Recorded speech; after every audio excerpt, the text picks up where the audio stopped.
Important आनुवंशिकता का सिद्धांत ग्रेगर मेंडल साहब ने दिया। यही ध्यान रखना है, बस इतना पूछेगा कि आनुवंशिकता का सिद्धांत किसने दिया, तो मेंडल साहब ने दिया। 46 गुणसूत्र बताए और 23 जोड़े बताए। 46 गुणसूत्र बताए और कितने जोड़े, 23 जोड़े बताए, जिन के द्वारा ही आनुवंशिकता गुण का संचरण होता है। यह क्वेश्चन पूछ सकता है कि आनुवंशिकता का जो संचरण होता है वह किसके द्वारा होता है, तो जीन के द्वारा होता है। पहला महीना में मानव और अन्य ध्वनि को समझता है। बच्चा क्या करता है कि ध्वनियों को समझने का प्रयास करता है पहला महीना में। दूसरे महीने में मानव ध्वनि की पहचान तथा मुस्कुराहट या मुस्कान करना प्रारंभ कर देता है। जो मानव ध्वनि मतलब जब आदमी बोलता है तो उसको वो बोलने के बाद, सुनने के बाद वो मुस्कुराने का भी प्रारंभ कर देता है। 3 महीने में माता का पहचान कर लेता है और माता जब दूर जाती हैं तो रोने लगता है। बहुत इम्पॉर्टेंट, 3 महीने में वह जब अपने माँ का गोदी पहचान जाता है और यदि माँ की गोदी में वो नहीं रहता है तो रोने लगता है। चौथे महीने में व्यक्तियों के चेहरों को पहचानने लगता है। वह जानने लगता है यह चेहरा जाना पहचाना है, यह चेहरा घर का है या यह चेहरा बाहर के लोगों का है। बहुत इम्पॉर्टेंट। 5वां महीना में प्यार या क्रोध की आवाज़ को पहचानने लगता है। जब कोई प्यार से बोलता है तो मुस्कुराने लगेगा, या प्यार की आवाज़ सुनता है तो उसे अच्छा लगने लगता है, क्रोध का सुनता है तो उसे अच्छा नहीं लगता है, जिनके द्वारा आनुवंशिकता गुणों का संचरण होता है।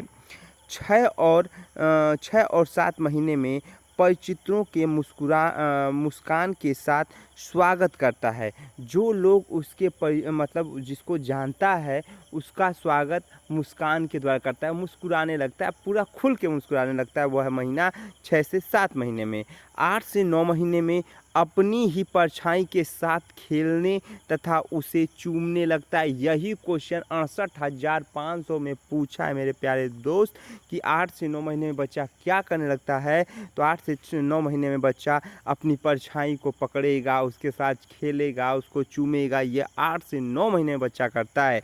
24 महीना में जब 24 महीने का बच्चा हो जाता है तो बड़ों के विभिन्न कार्यों में हाथ बटाने का प्रयास करता है। 24 महीना मतलब 2 साल, लगभग 2 साल का जब बालक हो जाता है तो वह बड़ों के, जब बड़े कोई कार्य कर रहे हैं तो वो भी कार्य करने, उसी तरह से कार्य करने के लिए इच्छुक होने लगता है या अपनी इच्छा को आगे बढ़ाने का प्रयास करता है।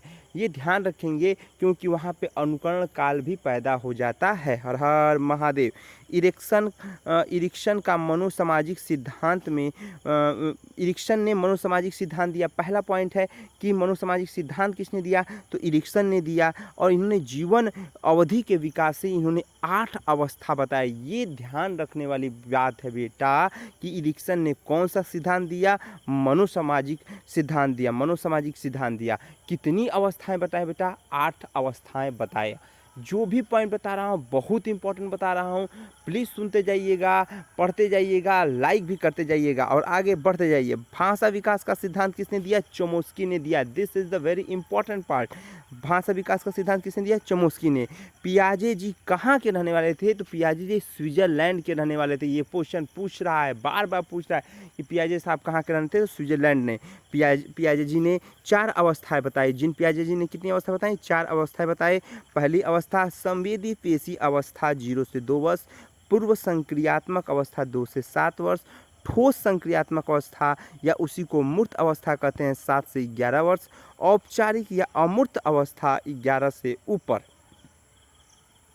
विकास क्षेत्र ZPD के उच्च स्तरीय स्तर की तरह पहचाना जाता है। ये पूछा है ZPD क्या है, तो यह ध्यान रखेंगे ये समीपता के सिद्धांत का वर्णन करता है और ZPD जो होता है उच्च स्तरीय की पहचान भी कराता है। निकट विकास क्षेत्र ZPD के निर्माण में खेल का महत्वपूर्ण है। ये ध्यान रखेंगे ZPD जो निकट विकास क्षेत्र है वो खेल को भी महत्वता देता है। ZPD जो है वो खेल के महत्व से बालक को सिखाने का भी प्रयास करता है। 4 वर्ष से 7 वर्ष को ही अंतर्दर्शीय अवधि माना जाता है। बहुत इम्पोर्टेंट भैया, 4 से 7 वर्ष की अवधि को क्या मानेंगे, तो अंतर्दर्शी अवधि मानेंगे। 2 वर्ष से 4 वर्ष की अवस्था को पाक संप्रत्यात्मक अवस्था माना जाता है। 2 से 4 वर्ष को क्या मानेंगे, पाक संक्रियात्मक अवस्था। वाइगोस्की ने जो दिया था वह सामाजिक संस्कृति का सिद्धांत दिया था। इसका अर्थ क्या है मेरे प्यारे बच्चों, समाज में रहना है, संस्कार के द्वारा रहना है, संस्कृति के द्वारा रहना है, और वह संस्कार वह संस्कृति वाइगोस्की साहब बताएंगे। कौन बताएगा, वाइगोस्की साहब बताएंगे। आजकल की शिक्षा प्रगतिशील शिक्षा पर बल देती है। कहने का अर्थ है आप पढ़ रहे हैं, मैं पढ़ा, या आने वाले समय में जो भी लोग पढ़ेंगे वो प्रगतिशील शिक्षा पर पढ़ रहे हैं।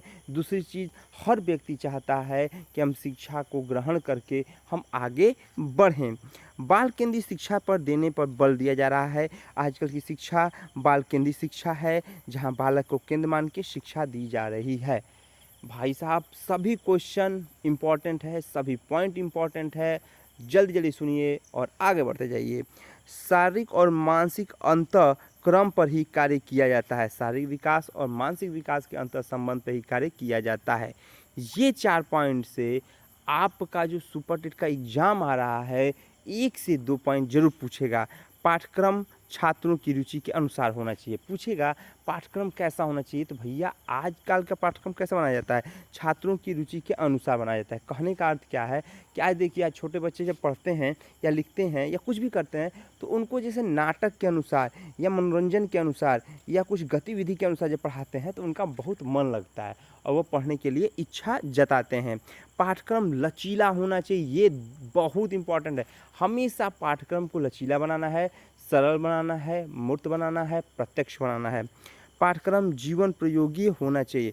भाई, जो जीवन में उपयोगी हो ऐसा ही पाठ्यक्रम बनाना है, ऐसा पाठ्यक्रम नहीं बनाना है जिसका कहीं जीवन में महत्व ना हो। तो जीवन उपयोगी होना चाहिए।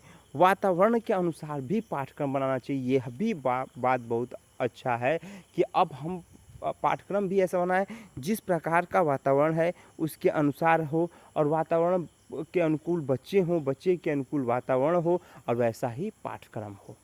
तो ये आज का रहा वीडियो, बहुत इम्पॉर्टेंट है, इसको सुनते जाएंगे और जल्द ही आपका ये जो सब्जेक्ट है मनोविज्ञान सुपर टेट के अनुसार ख़त्म हो जाएगा 4 से 5 वीडियो में। हर हर महादेव, जय हिंद, जय भारत।